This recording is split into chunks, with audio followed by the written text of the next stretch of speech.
অনাবিয়া চমক চলো ও ও অনাবিয়া চমক চলো ও ও অনাবিয়া চমক চলো ও ও ও।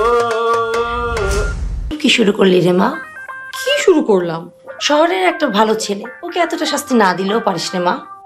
আরে আশ্চর্য, যাকে এত সব শাস্তি দিচ্ছি তার তো কোনো কমপ্লেন নাই। একটু জামাই আদর করছি। কাগজে কলমে তো এখন পর্যন্ত জামাই হয়নি আম্মু। এই সমস্ত রাখো, জামাই আদর পরে করো, ও একা খেয়ে নিতে পারবে। যাও তো যাও।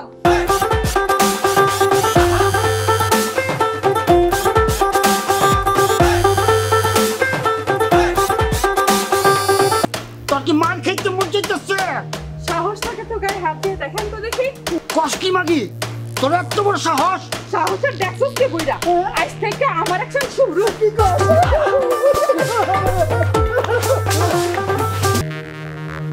আচ্ছা রে, আপনি থাকেন আপনার ব্যস্ততা নিয়ে।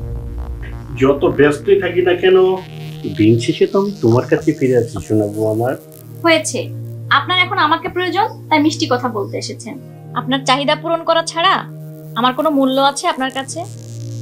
কখনো জানতে চেয়েছেন একজন নারী তার স্বামীর কাছে কি চায়? ভেবে দেখো, আমার হয়তো একটু খরচ বাড়তো, কিন্তু এটা কোনো ব্যাপার না। তুমি আমার স্ত্রী, তোমার মতো স্ত্রীর জন্য এতটুকু খরচ তো মেনে নেয়াই যায়, তাই না? ওরে বাপ, বিয়ে করার শখ দেখছে হাদিস মারা, চারটা না 10টা বিয়ে করে।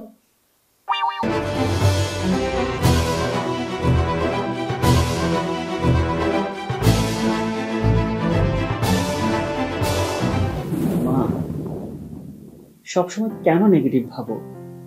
পজিটিভ ভাবো। তুমি জানো, পুষ্প আমার থেকে বেশি তোমাকে সম্মান করে, ভালোবাসে। তুমি আমার মা বলে নয়, সে তোমাকে নিজের মা মনে করে। মেয়ে মানুষের স্বাধীনতা হয় না, ঘর হয় না, তারা মানিয়ে নিতে নিতে আর স্বার্থের সবটুকু দিতে দিতে মৃত্যুবরণ করে। বাসায় গিয়ে কি করবি? রান্না করব। আমার শাশুড়ি জামাইকে কে খাওয়াবে? তুই। ও মাই গড, তুই রান্না করিস? প্রতিদিনই করি। এক্সেলেন্ট, আদর্শ বধূ। তোমার মায়ের পছন্দের সব, আর আমাদের পছন্দের কোনো দাম নাই। অবশ্যই আছে, তবে চৌধুরী বাড়ির রীতি রেওয়াজের পরিপন্থী হয়ে এমন কিছু করা যাবে। তোমরা সবাই মিলে না অনেক বেশি বাড়াবাড়ি করছো। ভুলে যেও না আমিও খান পরিবারের মেয়ে। এত সহজে ছেড়ে দেওয়ার পাত্রী আমি না। মানুষকে কিছুটা ভয়ভীতি দেখাতে হবে। আবার এটা করলেও মানুষ আমাকে খারাপ বলবে। আমি কোন দিকে যাব আম্মা? হ্যাঁ, এটা উভয় সংকট বটে। রবট, হুকুম করেন জনাব।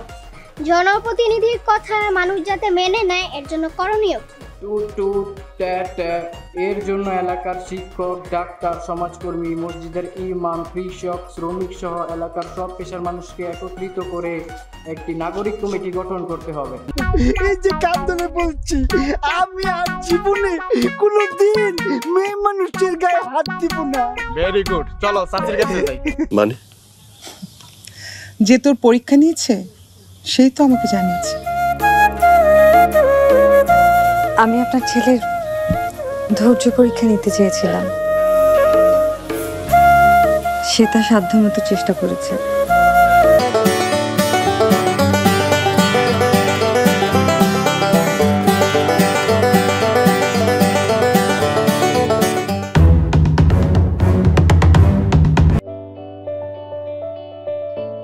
প্রফুল্ল টিভি, অবিরাম সম্ভাবনার শব্দ ছবি।